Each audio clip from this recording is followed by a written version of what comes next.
Hi there. I don't know if I have figured anything out, but we're gonna try this. Hi, Gems by Joey.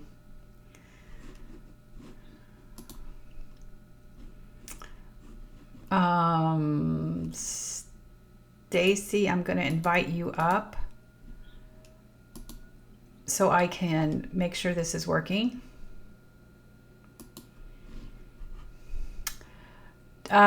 Gems by Joey, what would you like the topic to be today? I prepared some information about our indoctrination. If you were raised evangelical, conservative, fundamentalist Christianity, then you were indoctrinated into some aspects of Christian nationalism. And I thought that might be a good discussion given that my one video that I just made about Project 2025 is taking off. And I thought we needed to be able to talk about that. Hey, Stace. Oh, I got another multi-guest. Let's see who that is. Come on up. Thank you for the follow, Ms. Pablo. Jay Stark says, I was raised Methodist. My church was one that was open to everyone, though, and I loved it. That's good. Yeah, we're trying. Thank you, Stacy. We're trying something different. If you notice, at least we were able to keep the green screen because before, if I invited people up, then all of a sudden my face was right there in the entire screen. So we're making progress. I'm not quite where I need it to be, but it's definitely better than what it was. Alarm says you left organized religion. That's welcome to the unchurched. So many of us are still spiritual seekers, looking for some kind of connection and meaning through our spirituality, but definitely not through organized religion. Gems by Joey says, I grew up Pentecostal but left the church in my 20s and been deconstructing for 30 years. I think that deconstructing is actually a spiritual path. I mean, if you make the intent to let go of all of those indoctrinated beliefs, sometimes it takes a lifetime, but it's also it's a commitment to unlearn the things and almost like an intent and mindfulness that says, I know I don't have all the answers. So you show up in the world with like an openness that what you were taught wasn't necessarily for your highest good. It may have been for the best for that religion, but not so much for your highest good, for your well-being. That's good, Gems by Joey. Hi, Dob Views. Danny says, I left the cult Christianity and have started finding my own spiritual path. Yeah, I think sometimes that's the way people describe their deconstructing, is that they're just finding their own spirituality, and people will say, well, that's selfish, you can't do that. By the way, mods, I do have the Slack channel open in case you need to chat with me off the app. And lots of gossip about when you left. Is that what you mean, Alarm? When you left? Hi, Dark West Coaster. It's good to see you here. So why do I keep seeing that message come up that we followed? Are we following somebody, mods? I mean, I'm fine with it, but is that happening while we're on this? Hi, Sneezy Pea Pants. That is probably the funniest, cutest username I've ever seen. That it kind of sounds like, something that you try to say to somebody like, oh yeah, well, you're a Sneezy Pea Pants. Lynette's typing. Maybe she can tell us what it is, what's going on there. Thank you, Penny, so much for sharing the live. That's good. I'm not feeling it. Do you see that message coming up? Every once in a while it'll say you followed. Hi, Logan. Hi, Logan. How are you? It's when people follow you. Well, I see the thing that says so and so followed you, but then there's a quick, I mean, it's up there a half a second. It says you followed, and then it goes off. And I've never seen that message before. Logan, I'm doing okay. You can tell I'm playing with a little bit of the setup here because one thing I've not been able to figure out multicast, but we are making progress because I've got the panel set up. Do I have anybody requesting to come up? No, that's okay. That's okay. Yeah, I did. Hi, Art. Good to see you. Oh, maybe it's saying your follower joined from short videos, which I have no idea what that is. Isn't social media sometimes just a big mystery? It's like if you didn't have search, how would you learn this stuff? Please, is Creator Academy really what we need? No, we need a human being. We need to be able to talk to a human being. Dark West Coaster says, I just got out of the shower. I don't want anybody to see me on camera. Okay, I won't invite you up. Yeah, Lord Drop. I don't know what that is. I haven't seen it in a while, but it was coming up and it was saying something. So drop your questions into the chat, and thank you so much for the gifts. I can now see those. Thank you, WLT. I can see the gifts now. That's something new. I've made progress. See, you can teach a boomer new tricks. Look at me go. And I can scroll through. We see our force,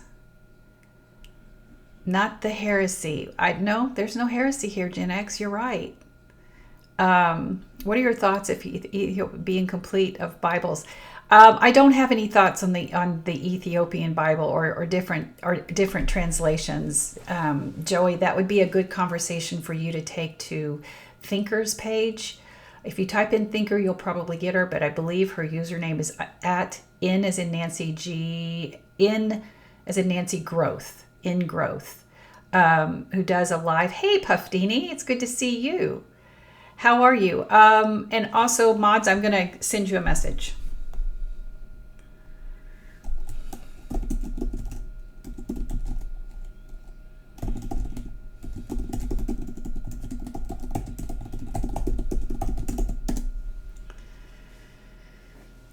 Lisa says, Christian nationalism has turned me against Christianity as it should. As it should.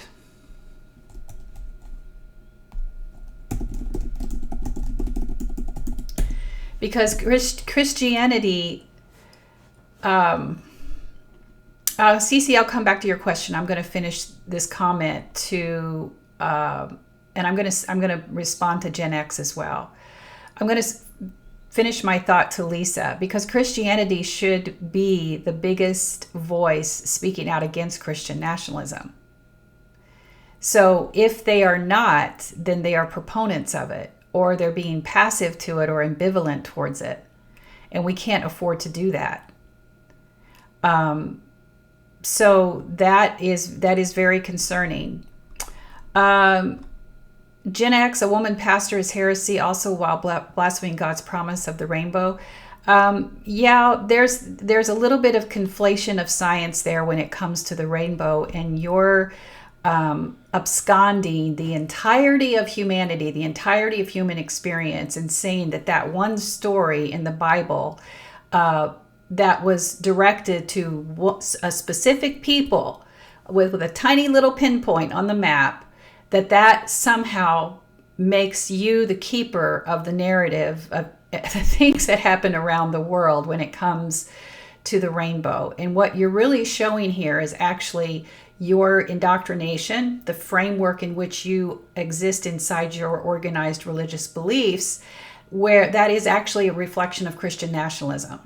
That's exactly what you're showing here, with a moral and spiritual superiority that says, based on your, not just your translation of the Bible, but your interpretation of the Bible, that we're all supposed to succumb and acquiesce to your beliefs. So you then, by definition, are a religious oppressionist.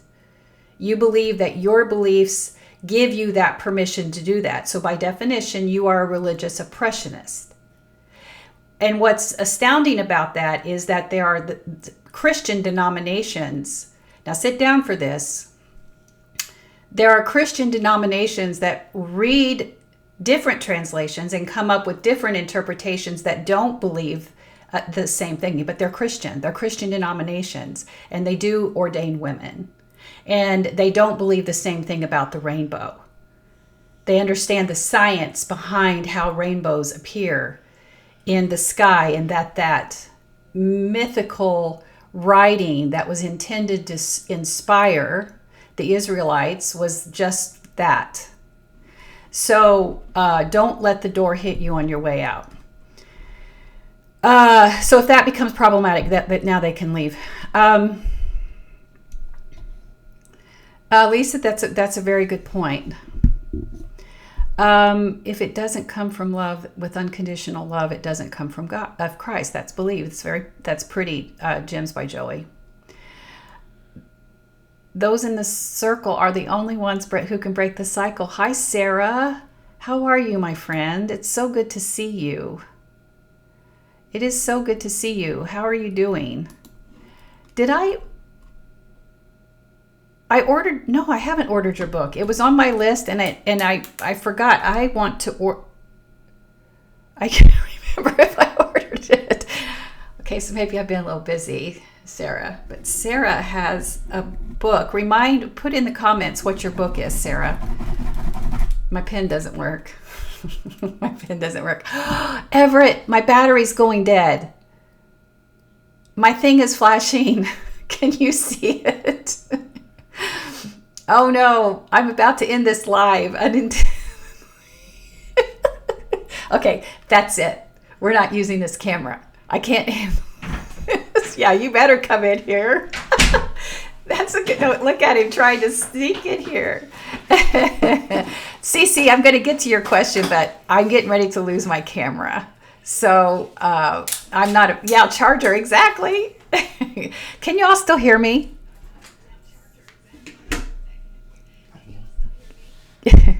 I think I'm still here audio-wise, but my camera just died.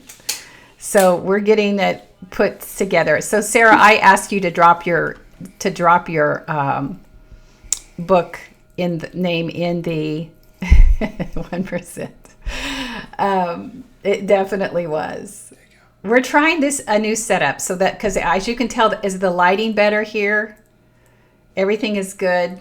Yes, I think it's good. I think we just took a chance there and it didn't work, did it? Hang on a second. Hopefully those new ones work better. Alarm, give me just a second. I'm going to bring you up after I get through some of these questions. Thank you, Cece. Now, Cece, you had some questions, and instead of me going back and trying to find them, can you do that? Can you ask me again what your questions were? And Sarah, are you still here? Can you give people the name of your book, please? Because it's information that we all need.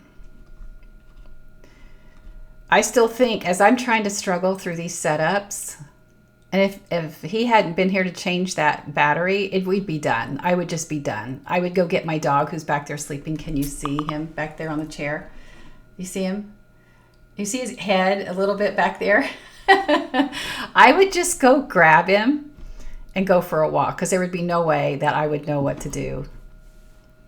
She dropped the book. Good. Preserving with a Purpose. Yes, preserving with a purpose. I got the gardening book that you mentioned the other day on your on one of your videos, Sarah, and that's when I reminded myself I need to order your book. Jamal, do you feel better, honey? Do you feel better? Did you really think you did something there? Yeah, you can definitely. And they're getting really creative about the way they try to drop these insults and these words, because they know that we can't report them by doing what Jamal just did. And I bet you Jamal said on church on Sunday morning and raised his hand and praised Jesus, and thinks that somehow that Jesus is out there going to high five him when he gets to his version of heaven. Yeah, that one can be blocked. All right, CC, let's do this. I was wondering if you consider yourself Christian after deconstructing. So let me tell you, I do have a video. I'll pin it because it does talk a little bit about who I am. But here's what I call myself. And I just added something to it. I am unchurched and I am non-conforming. I walk the spiritual but not religious path. I hold on to my Christian identity because I was a Christian almost my entire life. I did the work. I was an ordained elder. I was baptized twice. I navigated through many denominations it wasn't church shopping because I dove in. I exhausted myself trying to figure out how to be the good Christian because I very much believed in the religious indoctrination. I always thought that I was the problem. So I twisted and contorted myself to try to not only please the religious patriarchy, but this God that I was constantly chasing. So because of my connection to my grandmother, who was a strong, passionate Southern Baptist, and that's my religious heritage, I absolutely refuse to let the entirety of Christendom tell me that I'm not allowed to keep that as part of my identity, even though I am unchurched and non-conforming. I'm an ordained interfaith, interspiritual minister. I went to seminary after I left church, and I started my active deconstructing journey. Obviously, there were all these little spiritual breadcrumbs in my past that was showing me that I was always deconstructing. I just didn't know it at the time. And so then I went to seminary. I studied. I went to college a couple years, and then I went to seminary. And my seminary is One Spirit Interfaith Seminary out of New York City. They just graduated and ordained their class of 2024 in a beautiful ceremony in Riverside Church in Manhattan. So interfaith means that we acknowledge and respect the traditions and the essence of world religions. Interspiritual says that spirituality can and does exist outside the framework of organized religion. So now I help people on their own deconstructing journey. My ordination credentials ordained me as a reverend. Most people will imply or assume that a reverend title came from my Christian affiliation, but it did not. It came from my ordination as an interfaith, interspiritual minister. So this makes me so happy to hear. Good. I'm glad you're here. This is, and I had no idea I was going to end up in seminary. I knew that I wanted to do something to help people. I felt this vision of standing in the gap and helping people because a lot of people, just like I did when I left church, the first day I left church, I thought, okay, I'm going to hell. Because at that time, I still believed in a literal hell. I believed in that hell that had been preached to me. I very much was immersed in that fear-based theology. So I left church thinking I'm going to hell because I'm not being obedient to church authority. And in that indoctrination, church authority is next to godliness. You're taught not to disobey church authority because of, again, those teachings. So when we talk about Christian nationalism, you might think, well, I don't think my church taught me that. No, there are so many subtleties in how you were indoctrinated into Christian nationalism. If you have any kind of evangelical, fundamentalist, conservative type Christian experience, you were indoctrinated into Christian nationalism. If you had an American flag at the front, you were indoctrinated into Christian nationalism. If there was any talk about did I just glitch? If there was any talk about the rapture and prophecy and Israel being established in 1948 as fulfillment of prophecy, then you were indoctrinated into Christian nationalism that compelled you to believe in Christian Zionism. Cece, I think I see the question. I was wondering if you consider yourself Christian after deconstructing. Yeah, I still use that title, but I'm unchurched and I'm non-conforming, so that I don't conform to any doctrine or religious affiliation or denomination. Yep, exactly. Diva, no one uses caps here except the mods. So if you're here just to continue to spam, you will be muted. I was on a Canadian commune and it was Christian nationalism. They were mostly Americans. So yeah, the tie to modern American evangelical Christianity and Christian nationalism is very much entrenched in the founding of this country. So it's tied to manifest destiny, it's tied to dominionism, and it's tied to the Seven Mountain Mandate. And those are all part of the framework of modern American evangelical Christianity. But that's good, Diva. Yeah, that really is something that you have to call me a bigot. The amount of projection that happens inside, I wonder why. The amount of projection that happens inside Christian fanaticism, the amount of projection that happens inside extremist Christian theology is, if it wasn't so dangerous, it would be impressive. Go ahead and mute Kyle as well. I grew up watching the movie Left Behind series, more like Scared Straight to Heaven. Yeah, so I am Dr. India. Absolutely. So how many of you made it through any of the Left Behind books or the movie itself? So that has a lot. Did you address Titus 2? I'm not addressing Tater Salad. Are you asking me if I addressed a biblical verse? Is that what you're asking me?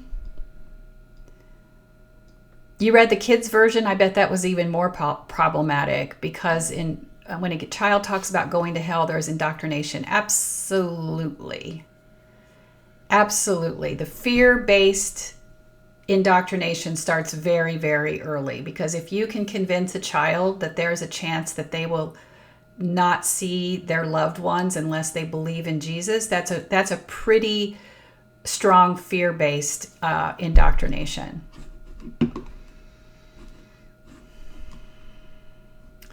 Dobview says, read them all when they came out. Left Behind helped this Christian nation stuff begin. Absolutely. It shows God commanding us to remain silent in church. Who is us, Tater Salad? Yeah, you better be glad you didn't read those books. They were a little crazy. Alarm, I'm going to go ahead and accept you up now. Juwan, I'm not familiar with that minister. Hi, Reverend Karla. Thank you for inviting me. Hi. Thanks for coming up. Are you deconstructing? Yes. My husband and I both finished our studies in integrated ministry studies. We got our bachelor's in that through Moody Bible College. One thing that's funny about that is they aren't against homosexuals or the LGBTQIA plus community, because they feel that it is where they're letting people down the most.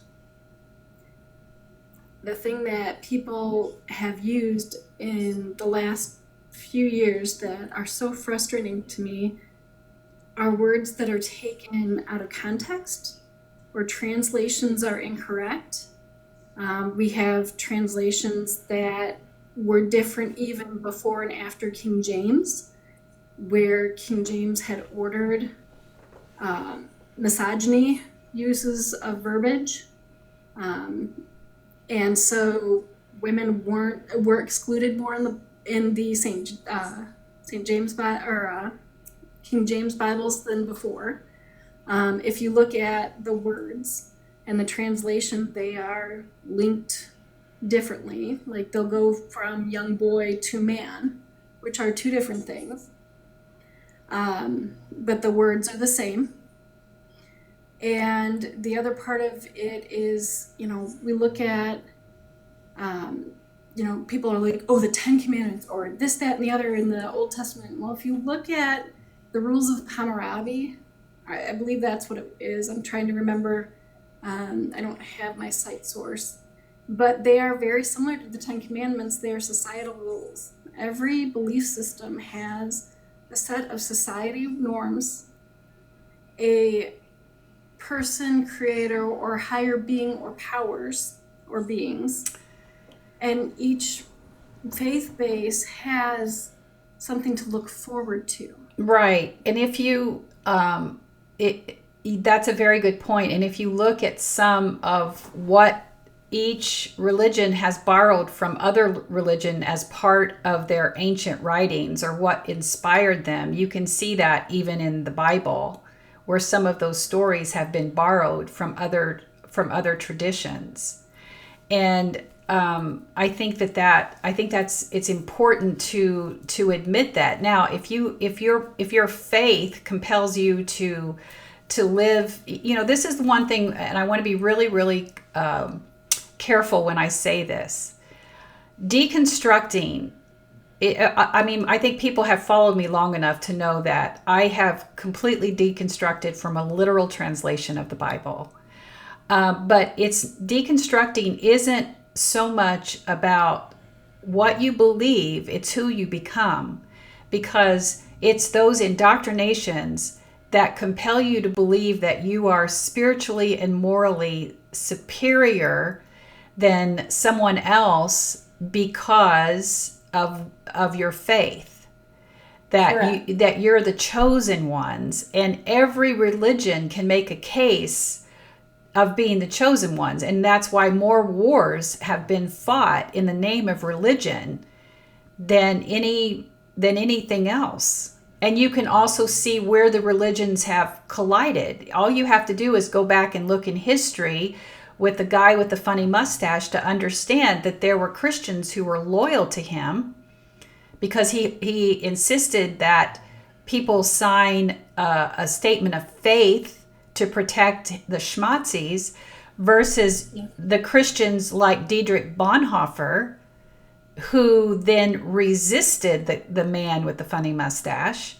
It was the same Christian doctrine, different actions and different beliefs completely, which is where we are right now.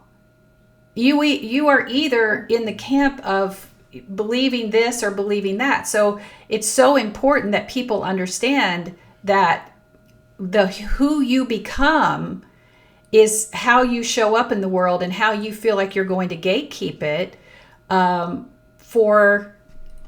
Do you have the right to gatekeep the way someone is showing up? And if you do, then you have a somewhat nationalistic view about what your beliefs are. You believe in your spiritual and moral superiority, and that's how you're going to use your faith. So exactly.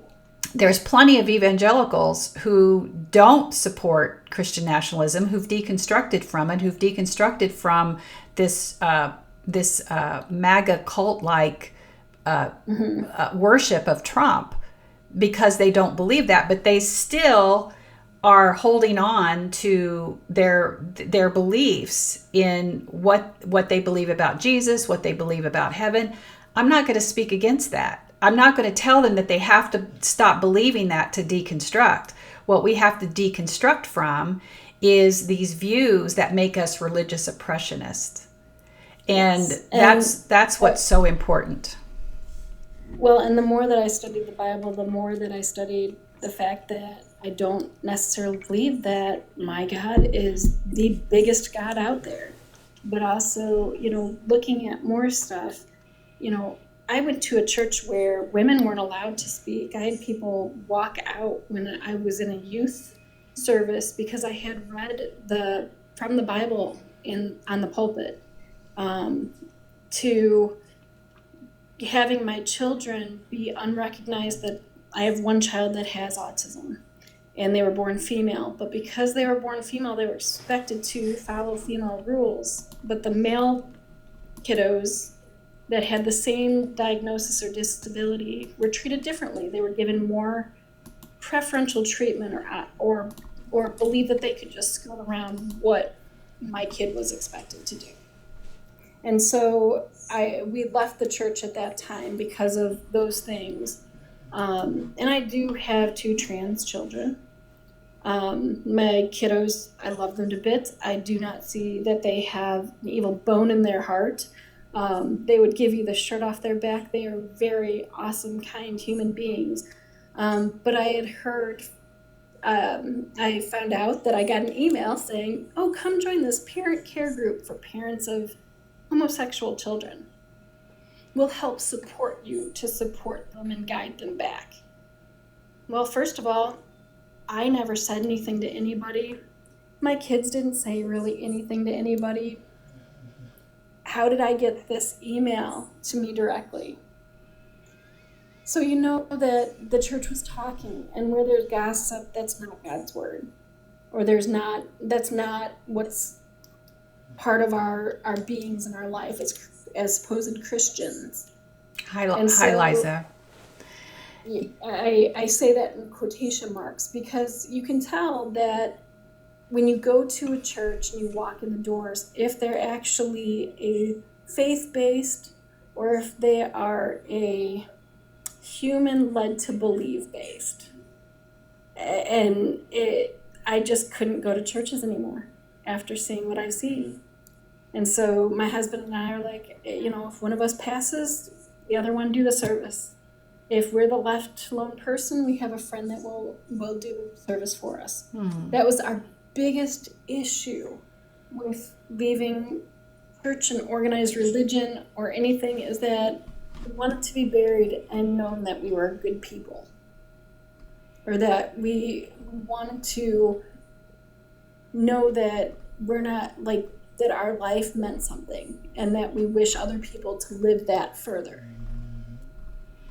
If that makes sense. It does. And I think that makes a good point. A couple of weeks ago, I had someone come in who really wanted to boast about how welcoming their church was to the LGBTQI plus community, and how they wouldn't take a stand on condemning with the church down the street that wanted to condemn the Pride Month and the Pride March and all this, and they wouldn't do that.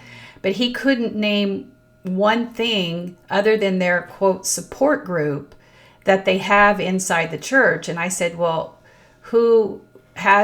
are there any ordained clergy inside your church that are LGBTQIA plus? Well, I don't know, but we have this support group. Well, who's leading the group? And is this someone who's out loud and proud, who is married to their partner who is trans or gay? Or does your church empower and have people in leadership that are actually that aren't part of trying to to deny their authenticity? Because there's a lot of blurred lines going on inside these welcoming churches who appear to have that'll put the big rainbow sign out front that says you are welcome here, but there is this invisible fence once you get inside, mm-hmm. that keeps people on the other side of that, unless they denounce their authenticity and say, well, we're not saying we love you, but you are a sin. And if you act upon your sin, your desires, then you are sinning, and you can't be an active member of our community. So that is not as welcoming as what they think they are. To me, that's a gaslighting church that's meant to fill the pews with people who will tithe and give their money and give of their time and talents, but not necessarily see them as fully affirming and fully whole, because they feel like that they have the right to gatekeep there. They're very much holding on to their homophobic beliefs. And people do not like it when I say that, just like the video I did, which is where a lot of these people who are coming in today are talking about. Where they're coming from, because I think it got pushed out to Christian FYP, and it is what it is. I've been doing this long enough to say, oh, okay, let's ride this out and see what happens. What's beautiful is how many people in there commenting who are defending the video and pushing back on those toxic beliefs. But we are at a point in our history where this Americanized modern evangelical Christianity used to have such a loud presence that was part, especially if you grew up in the boomer and the early Gen Xers, you were very much impacted by this religious patriarchy. It was everywhere. It was filtered throughout your experience. And so when they talk about the good old days, that's what they want to be able to go back to, because now we're going to say, no, you're choosing to be homophobic about your beliefs. There are Christians out there who don't believe, who aren't homophobic, who don't hold on to transphobia. They have released that because they understand that the Bible was weaponized, cherry-picked, mistranslated, and taken out of context in order for it to be what you need it to be and to hold on to those beliefs. So I think it's very important for those of us who are allies or trying to help people, if it's their desire to be a part of an affirming church, to find a truly affirming church. So for those of you who are looking for something, I do have a resource guide called Welcoming versus Affirming Church. And this month I'm also, I have my resource guide called God Is. You can find those where you see my picture here. I think it's over there somewhere. You can go find those resource guides. So, Alarm, thank you so much for coming up. I'm going to go ahead and drop you down so I can get some other questions in here, but please come back and see us sometime. Thank you. Okay, bye-bye. All right, what's going on in the comments? How we doing? Y'all taking care of yourself all right? Y'all behaving? I see we had to mute a couple people. Yeah, Dob Views, Hellbound Host. Well, the problem with that, Eagle Eyes, the problem with that comment is that you would have to believe in hell.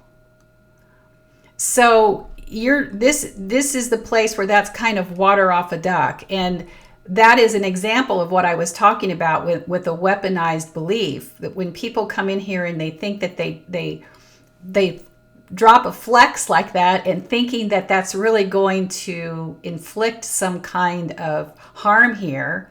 And the only harm that it does is really harm the people who have been traumatized by those kinds of beliefs. So you are very much the person that's not safe. You are very much the kind of Christian that epitomizes why people are leaving church every day. If you're not familiar with Pew Research Center, I would advise you to go get familiar with it, because the data for you, Eagle's Eye, or whatever your name was, is alarming. When you see how many people are leaving Christianity in droves, and you know the number one reason they're leaving Christianity is because of the hypocrisy in the people there. People want to say, oh, well, it's because of a selfish, you're selfish. You want to sleep in on Sunday. I've heard those sermons. No, it's because of you. It's because of you. And you know the second reason? Because they've actually read the Bible. Instead of having it piecemealed and spoon-fed to them from the pulpit, they actually read it in context. And then they look at what scholars say about it and understand that no one denomination has a complete manuscript, that it's just been added to and deleted and taken away and revised and created a narrative for whoever was in power at the time, with the King James Version being the most corrupt, to support a monarchy who was terrified that he was losing power. And that one's apparently, for some reason, a Bible that was written in the 1600s is supposed to be God's word. And the reason that was chosen is because of its link to patriarchy. It said, hey, this is great. It shows power. Let's hold on. Let's glob on to this version of the Bible, so that because it creates this human church authority God narrative that really will serve us. And now let's throw in a bunch of stuff about the rapture nonsense, and we've got it made. Fear-based theology is born. So go ahead and keep dropping your comments here, because what we do is look at you and say, oh my gosh, if you represent what's still in the pews, I am so glad. I am so glad I left. Because sitting beside that day after day and year after year is absolutely exhausting. But go ahead, raise your hands on Sunday morning to Jesus that you decided to come in here and tell somebody they're going to hell. A hell that Jesus didn't even believe in, by the way. Hi, Witch of Endor. Not today, Jesus. Not today. Did I see somebody make a comment? Mods, are we good?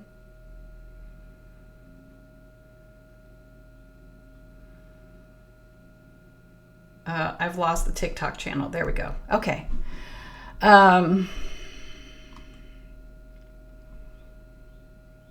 User 817, absolutely. No, new question above. New question above. Oh, this is a really good question. Thank you, Liza. Love right back to you. Oh yeah, Ravens would do the research. And if you want some more dive into that, make sure you're following. Here are my three: N.G. Growth, Thinker, Dan McClellan, and Reverend Brandon Robertson. We're not going to take deep dives here into scholarly research, because what I'm doing is helping you deconstruct from the harm that religion has caused. But and I no longer ascribe to those literal translations. So my starting point isn't at the place where you think that I'm going to answer the person who tried to plop in a Leviticus 18:22 25 times as if they were doing something big there. Like, y'all, if you're here and you're still trying to weaponize Leviticus, I'm embarrassed for you. That is so 12th century. I think even at 12th century, they were laughing at you. They were just afraid to do it because they'd get unalived. That's all. They knew that. Okay, this question is really good. Did Gary, let me see what Gary said. Did Gary go away? I know, Shakto, and yeah, I know, Gary. Fragile feelings. Shakto says, I can't stand these people. I like her, but not when she gets on her soapbox. Are you talking about me? You talking about me, Shakto? Sorry. Yes, it's me. Leviticus was God's commandment for the Levites. Thank you. Besides that, I see all the Christians on Sunday. I see all the Christians on Sunday at Red Lobster mowing down on surf and turf. Oh, good, Shakto. I'm glad to hear that it wasn't me. It wasn't me. I'm glad you're here as well. Here's the question, and I think this was sorry, Shakto. I don't get to see all the comments when they come in, so yeah, I get on a soapbox too, don't I? Ernesto says, as a member of the LGBTQIA plus community, I can't be attending a place where I'm not welcomed. Yeah, you shouldn't. User 817 says Leviticus also supported slavery and control, right? And so did Paul. I mean, the culture of that time was slavery, and no, it was not indentured servanthood. That is part of Christian nationalism. because Christian nationalism tried to take a modern American Christianity and distance itself from the Civil War and the fact that Christians were rationalizing owning black enslaved people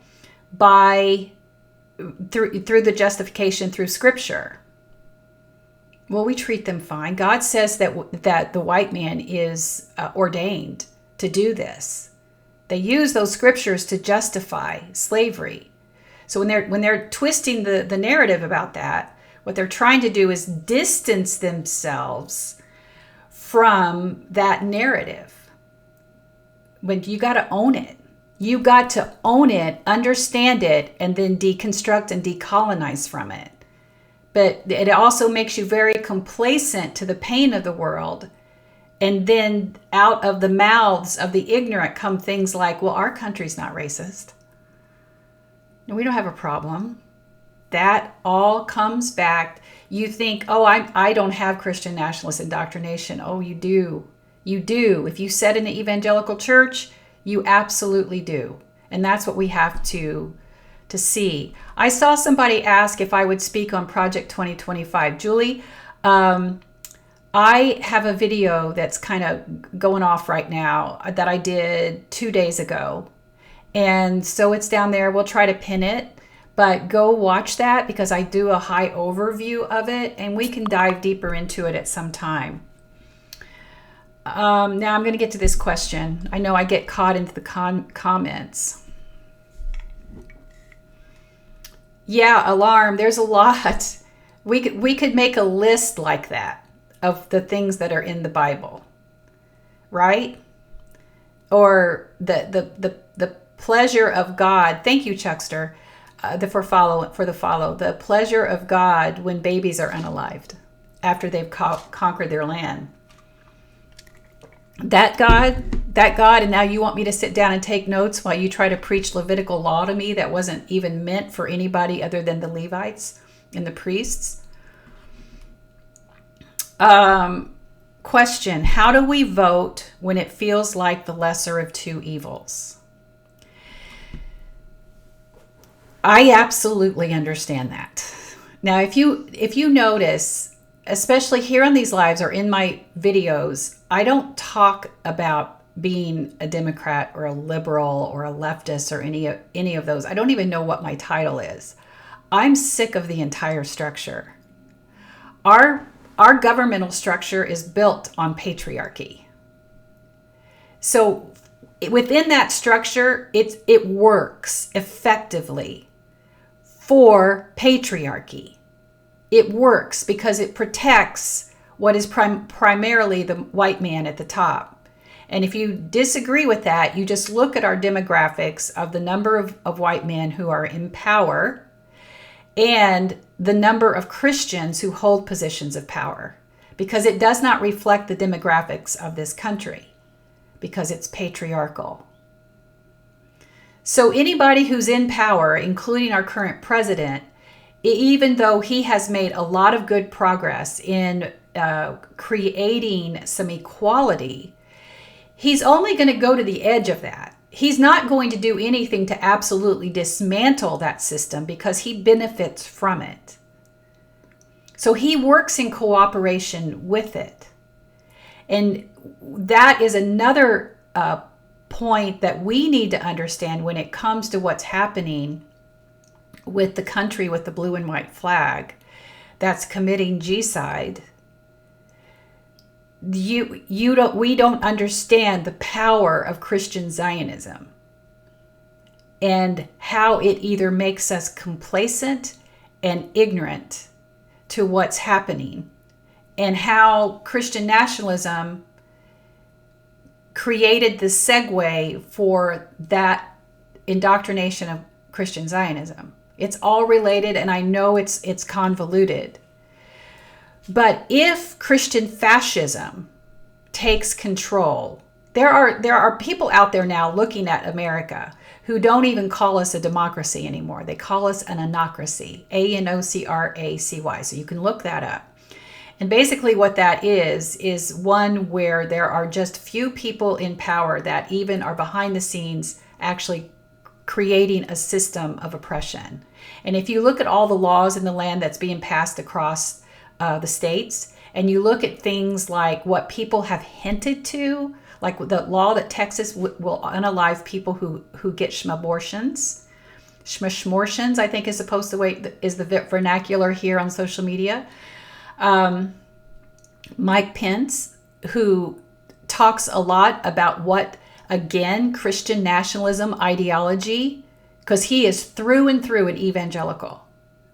And in some ways, Mike Pence, because he's so smart, is more dangerous as a Christian nationalist evangelical who has those connections than a lot of other people are realizing.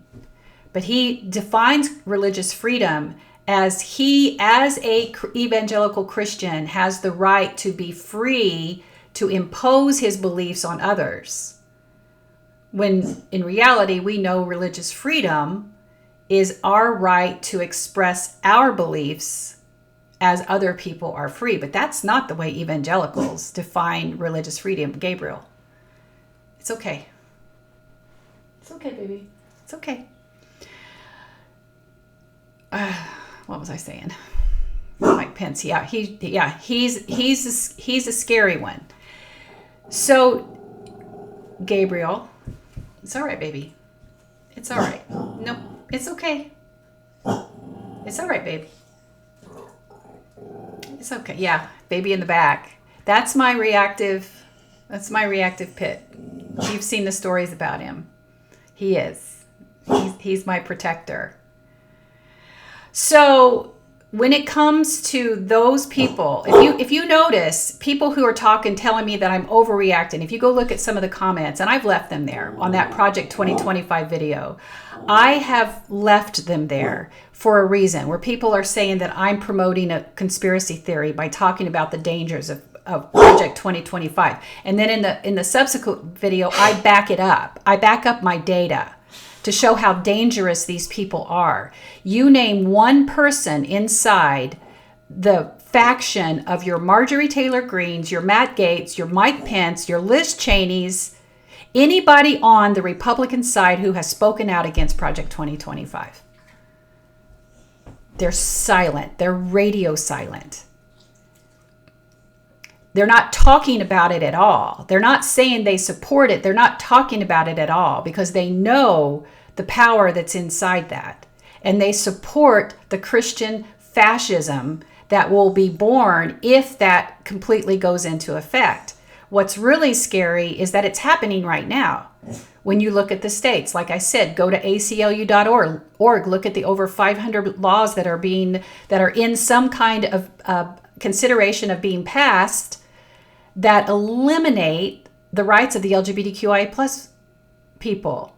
In that video, I talk about Mike Braun, who is probably going to be the governor of Indiana, who flat out said that states should decide whether or not their residents should be able to have officiate interracial marriage, should solemnize interracial marriage, something that's been decided since 1967 by the Supreme Court. He is saying that he would prefer that SCOTUS reverse that decision and let the states decide.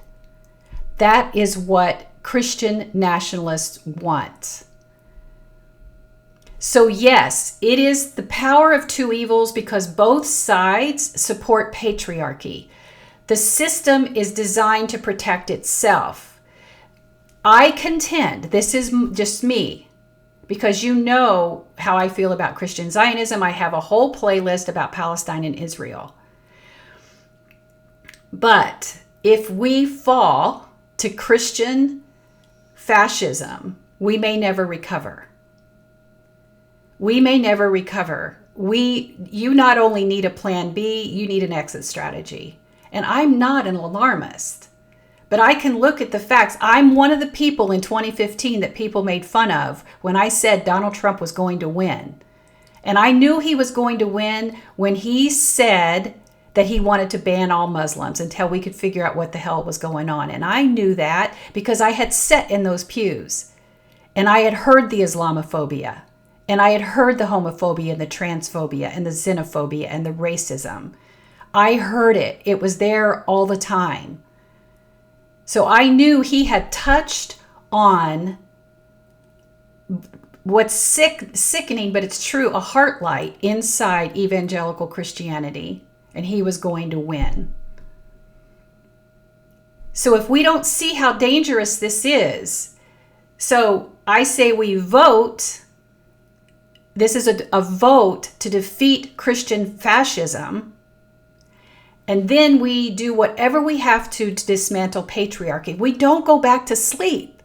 We go back to this complacency to think, okay, now we can go back into our lives and expect that our government is going to take care of itself. No, our government is going to take care of its own, the operatives. It's never going to completely represent us. And so we do have to dismantle it and expect accountability in a different way. And it's going to require that we do that we come together and we do that. And I don't know exactly what all that looks like. It's not something, I'm 63, I'll be 63 years old in a few months. It's not for me to decide. I'm not your future. I want to support the younger generations and see what that looks like. I want to do my part. But someone's got to be out there planning this and putting us together in a cohesive plan so that this can never happen again. I'm terrified for my grandchildren. I'm terrified for the LGBTQIA plus community. I'm terrified for Black, Indigenous, and people of color. There are strategic, intentional laws being planned right now to annihilate all the advancements of social justice and equity that have been made all these years. And when you think about most of those advancements have happened in my lifetime.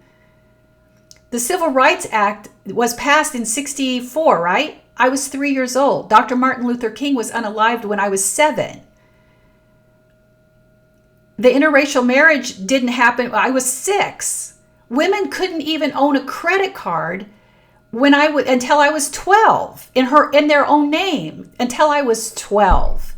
We are not talking about ancient history, but we are talking about during those times when you saw this escalation of equal rights, all of these white men, your Jerry Falwells, bringing in the moral majority and the Southern Baptist with that targeted somebody like Ronald Reagan, who had a playbook similar to Project 2025 and said, this is how we're going to annihilate these equal rights. And it was a 50-year playbook that they put in place.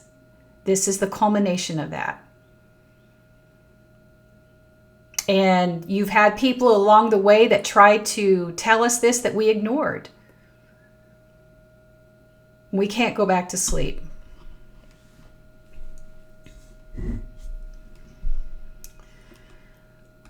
Any other questions?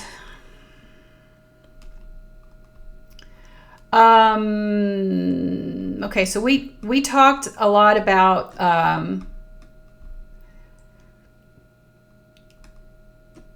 thank you, Shakto. I'm glad you're here.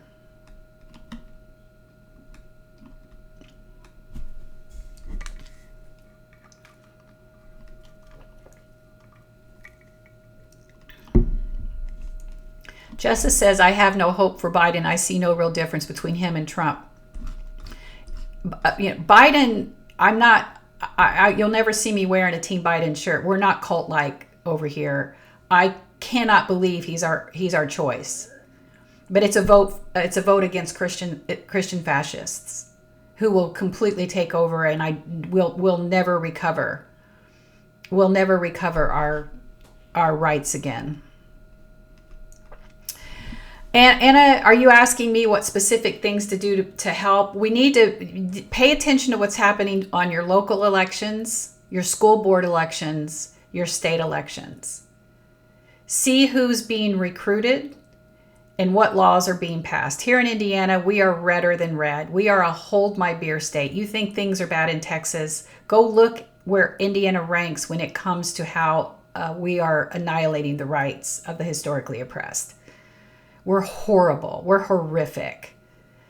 And I think there's a handful of a little bit of movement, but that doesn't excuse the fact that we still have to keep moving. And like I said, I'm not an alarmist, but especially if you are a member of one of the historically oppressed and you are at risk, I would have an exit strategy, a plan to be safe, either getting to a blue state, which is a minimal reprieve until we know. The one thing that I am concerned about is the one thing I am concerned about is even if Biden wins, I think there is a plan in place that has to do with Mike Johnson. There's something going on there. This was the group. He's a part of the group who did not want Pence to certify the election, and Mike Johnson is way too far into the Trump camp. So you have this division of, even inside extremist white Christian nationalism, you have this division that I still can't quite figure out. Because you have people like Liz Cheney, who speaks out against Donald Trump, but Liz Cheney voted with Donald Trump 93% of the time when she was in office and he was in office. So Liz Cheney is as conservative Christian nationalist. She celebrated when Roe v. Wade went down. And you have Mike Pence, who denounced Trump as a candidate, but also then said that his conviction was rigged. So there's a lot of things happening in the back, because Pence would not certify, wouldn't do Trump's bidding and to not certify the election. So I think there's a group who still thinks that they can get what they want through the Constitution, through legal means. It doesn't mean ethical, because I'm telling you that there are a whole faction of Christians who are corrupt AF, and they think God is happy for it. I'm going to say something. I'm going to say it. If someone approaches me for business and on their business card they've got a cross or a Bible verse, I'm not doing business with them. Because that is almost code. And I have seen it. I have experienced it. I have witnessed it time and again. Because if you are not Christian, and I am, then I am not of this world. So that means if I can have your money to further the kingdom and hasten the kingdom, because there's a belief that I can help hasten the kingdom by creating chaos in this world, then I have no qualms whatsoever in cheating you. So if you're not identified, if you take that business card and you're not identified as a Christian, like, oh, I'm a Christian too, then you're going to be okay, but I would not. And you've got these players in here. Just like I said, listen to what Mike Pence says religious freedom is. He knows that's not what religious freedom is. He knows what the Constitution says. He's overriding it with what he wants it to say and trying to convince everyone to go along with it. So that's why I think that they think they could get done what they need to get done to become a Christian fascist country. It's not that Mike Pence, even though he denounces Trump, does not make him a good guy. Liz Cheney is not a good person just because she's denouncing Trump. Nobody can be blindsided. If you're a moderate, thinking that you're going to find a moderate Republican that's out there, there are none. If they're not speaking out against Christian nationalism, if they're not speaking out against Project 2025, they are corrupt AF. I'm not going to answer this question right now that somebody said about the working class, the proletariat. If people will identify people as being socialists, and all of a sudden, then you get this big target on your back as being as being an excuse to be dismissed. But if you can't admit that this system is broken and that we need to figure out a way to change it, because we have had years of an oppressive system that relied on subsidies and stipends and advancement of the historically oppressed only to a certain point, so that they could never, ever completely have the boot off the top of their head and rise to the top of this patriarchal structure. Patriarchal structures exist to protect patriarchal structures. And in order for that structure to remain in place, it requires there be a level of people that are part of the system that churns out production. And if you view this as a buoy, you've got some people floating on top, but most are underneath, barely with enough water or air. They're constantly being threatened with drowning. Those are the people who cannot get ahead. Those are the people that are impacted by the type of oppression that Jesus was fighting when he went in and turned over the money exchange tables, because that system too was corrupt AF, and he knew it. The exchange rate was so corrupt that the people who were trying to exchange their money, which that's the only way they could get goods, was to come in and exchange their money. They could never get enough to be ahead. They could never get enough goods to stay fed, and he knew it. And he came in with anger to throw that up. So if we ever need an example of who was working for the working people, it was Jesus. And that put him on the radar of the Roman Empire, because then they knew that the religious could not control him as well. That's the story of Jesus. So now you know where I stand and what I believe. Patriarchal structure only exists to protect itself and to perpetuate itself. And anybody within that structure, I don't care if you're Candace Owen or you are Marjorie Taylor Greene, you have elevated to a certain part of that structure that you have enough power that you're carrying water up there and splashing it down on the rest of the people, because you serve the patriarchy.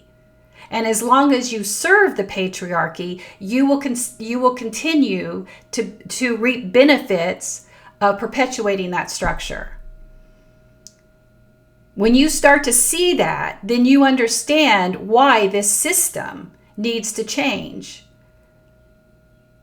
But Christian fascism, on top of an already oppressive structure, will ensure that no one but the white Christian man will be safe. Inside those plans are plans to annihilate all subsidies and programs that help the disabled.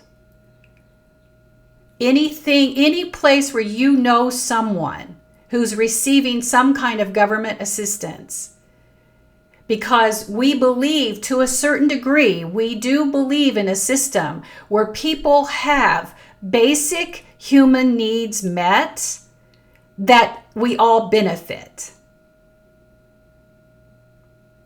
But when you start passing laws that where women lose agency over their bodies and punishing them, and then doing things like Texas did, which was rewarding couples for having more babies. And you start annihilating all the rights that equal the playing field. You're trying to strengthen that structure. For what? To perpetuate the oppression and to make sure that the people who are churning out workers, and they cannot ever get up that structure.